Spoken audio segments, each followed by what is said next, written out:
Guys, all right, I'm so excited for our next comedian tonight.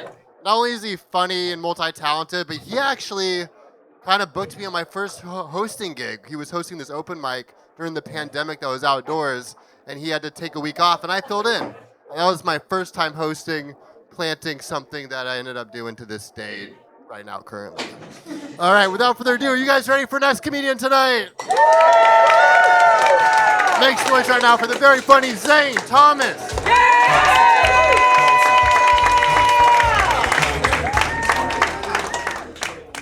Thank you very much. Thank you very much. So my name's Zane. I've been living in Portland for a while. There's some things about Portland that other people don't like that I personally love. For example, bicycles. Fucking love them. Except the other day I almost got hit by the same bike 3 times in the same spot. Right? It's a vicious cycle. I was kind of flat.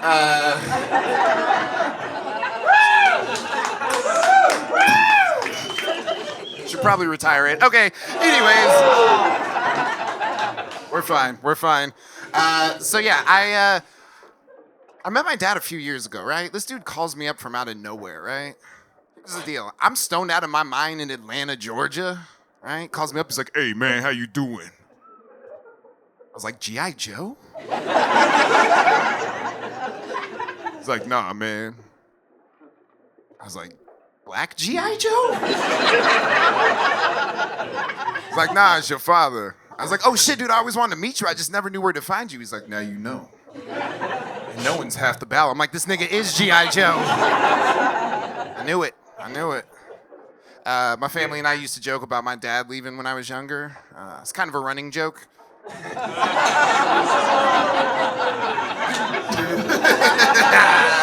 can laugh, he's not here. All right. It's fine. But yeah, so I grew up with my mom, and my mom would always move us to really small white towns, you know, so we could blend in. And it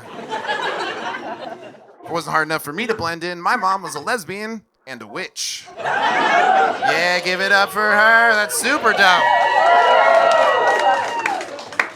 If you're having a hard time wrapping your head around that, though, she's basically halfway between Portland and Salem. Had to live my whole life for that joke. Okay. It was a waste, apparently. No, my mom's super cool. You guys seem cool. Can I tell you guys about the first time I said "that's gay" in front of my lesbian mom? Do it. Okay. No more yelling out, please. So like I'm 11 years old, right? I walk into the house. My mom's just like, "How do you feel about NSYNC?" I was like, "That's the gayest thing I ever heard."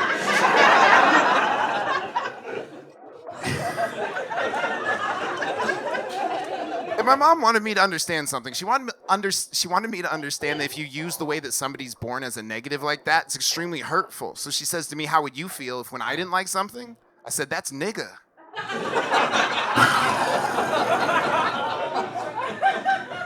So like a mature 11-year-old, I was like, "Grandpa, Mom called me the N-word." Which was a lie.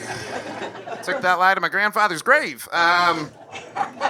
Literally, 10 years later, I went to my very first strip club with my mom the day of my grandfather's funeral. Yeah. And this was not a good strip club, by the way. It's a strip club in Iowa. Yeah, the most popular chick there was this private dancer with a wooden arm. Don't laugh, I heard she's beating him off with a stick. Worth it. So I'm hanging out at this strip club with my mom, like you do, and she asked me this question that to this day I don't know if I could have answered any better. She looks at me and she's like, "You a tits man or an ass man?" How do you answer your mom? I didn't know, so I just said what I thought she wanted to hear. I was like, "I don't know, I like smiles." She's like, "That's the gayest thing I've ever heard." It's not mad, just disappointed. But yeah, so I lived in a lot of small towns. There's basically 3 things you can do once you graduate high school, right? You can either have kids, do drugs, or fucking leave. Right? And since leaving costs money and having kids takes 2 people, Did a lot of drugs. Did a lot of drugs. But what's important for me is that I got clean, right? I got clean. You can clap, please, please, please. For the love of God. I will relapse right now. No. But yeah, no, I got clean or caught, whatever. And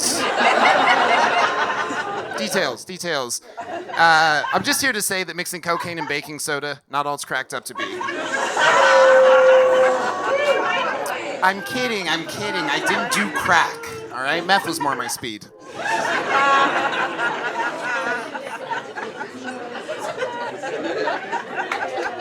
Some of you guys don't like drug puns. Dope. So,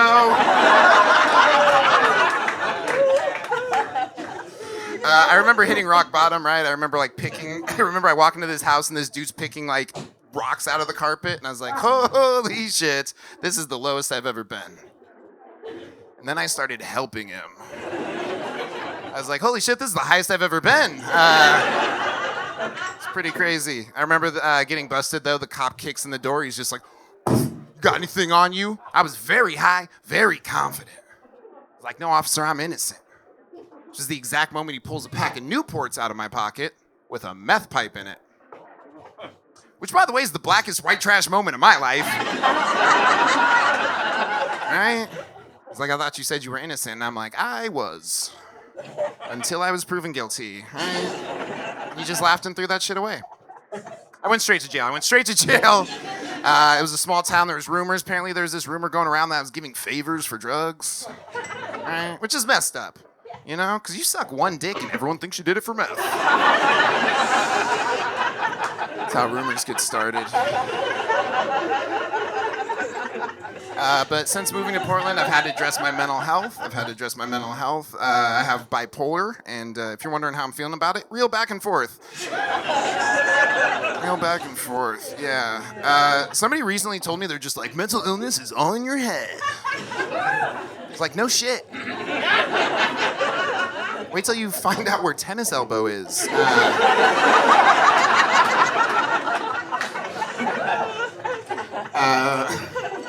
But yeah, I got diagnosed with bipolar, and yeah, I would say it's the interesting thing is that like I understand so much more about it now, right? I understand so much more about it. Like I understand why I was suicidal, and I just want to say that if you've ever talked somebody out of that, thank you so much from the bottom of my heart for doing that. Thank you.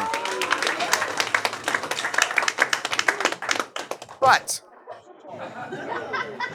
can we please stop saying that suicide's the most selfish thing you can do? Can we please stop saying that? Can we please stop saying suicide's the most selfish thing? The most selfish? Because it kind of seems like you made me kill myself all about you. Slightly more selfish. But I'm actually really excited to celebrate this with y'all. I'm actually 4 years sober from alcohol. Yes, thank you. And, you know, people will say, like, who you are when you're drunk is who you really are, right? I don't believe that, you know, because if that were true, then I would be a really good driver. All right, you guys are dope. So I have a question. Is it cool if I do, like, a rap song that's about my addiction with alcohol and just fucking being that shit? Is that cool with y'all? The song's called Everything Fell in Place to Fall Apart. Find it on Spotify.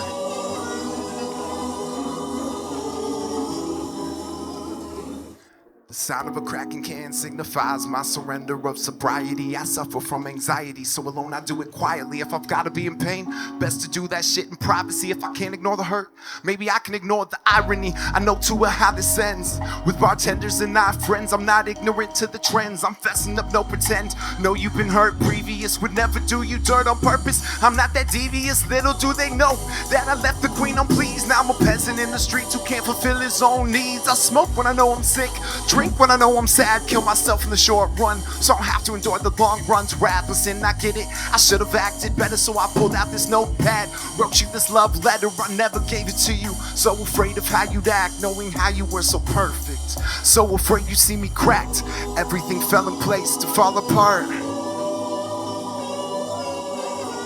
Everything fell in place to fall apart. I should have been there, I've got no excuse. Wanna apologize, but really what's the use? I went and tied the noose, then pretended not to hang. Put my hand on the burner, still surprised by the pain. You packed your bags and said I gotta be healthy. Can't help yourself, how the hell you supposed to help me? We ain't gotta be wealthy, but at the end of the day, I need you there to hold me tight when I don't know what to say. The question isn't did I love you, it's did I ever love myself? I need to grow the fuck up, past the tender age of 12. It's one thing to know your flaws, a complete other to change them. Trauma doesn't determine your future, no matter where it came from. So yeah, I need to get over all the pain I felt before, figure out my own shit before I tangle it up in yours. Sorry for what you endured. I'm not the only one I'm affecting when my mental illness goes uncured. Everything fell in place to fall apart. Everything fell in place to fall apart. The sound of a striking match means I lit another cigarette. Stepped away from alcohol when I realized it's a threat. Some habits die hard. I flick my cherry into the yard and stare at the empty space where you used to park your car. And maybe I get complacent. It's easier to accept life is trash than to take the steps to change it. Your side of the bed is vacant and I wanna be patient. I'll be here when you come home. I'm not looking for a replacement. Say I only show I can when you're halfway out the door. I won't even argue with it. It's a habit I can't ignore. Stop telling you that I'll change. It only lasts a week.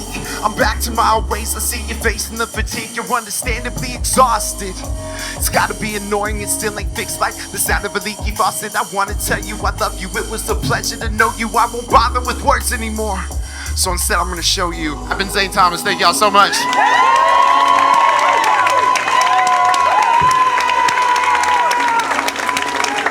Keep it going for Zane Thomas, everybody!